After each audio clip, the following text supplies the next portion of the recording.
Ahoj, vítám vás v části kurzu o základech výkonnostní online reklamy. Moje jméno je Miroslav Lavička a budu vás celým kurzem provázet. Něco málo o mně.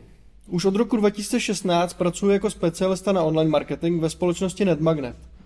Zaměřuji se zejména na výkonnostní PPC reklamy, ale mám přesahy do dalších odvětví online marketingu. Moje specializace zahrnuje platformy jako Google Ads, S-Click, ale také srovnávače zboží a další nástroje, které pomáhají e-shopům růst a zvyšovat jejich tržby.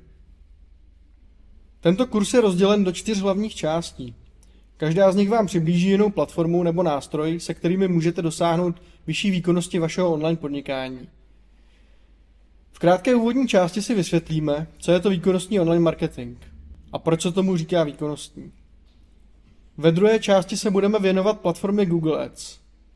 Třetí část se zaměří na platformu S-Click od Seznamu a na závěr se podíváme na zbožové srovnávače, jako jsou Heroeka a Zboží.cz, které mohou být skvělým zdrojem relevantních zákazníků pro vaše e-shopy.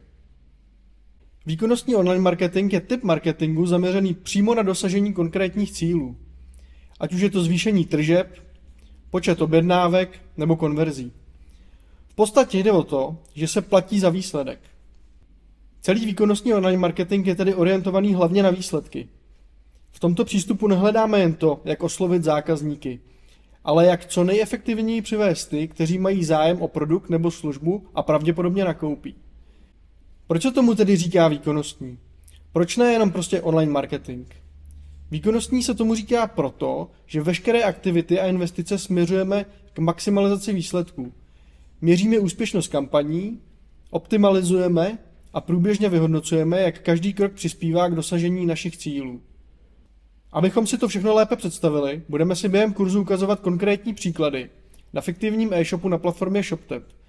Většina e-shopů u nás totiž začíná právě na ShopTetu a proto je to skvělý základ pro demonstraci. Ukážeme si, jak propojit jednotlivé platformy s e-shopem, jak nastavit kampaně na Google Ads a S-Clicku a jak se zaregistrovat na zbožových srovnávačích a spustit tam první kampaně.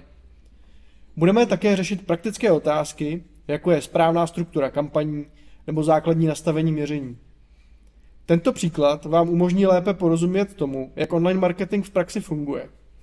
Díky konkrétním ukázkám se budete moci snadno inspirovat a aplikovat tipy přímo na svůj e-shop.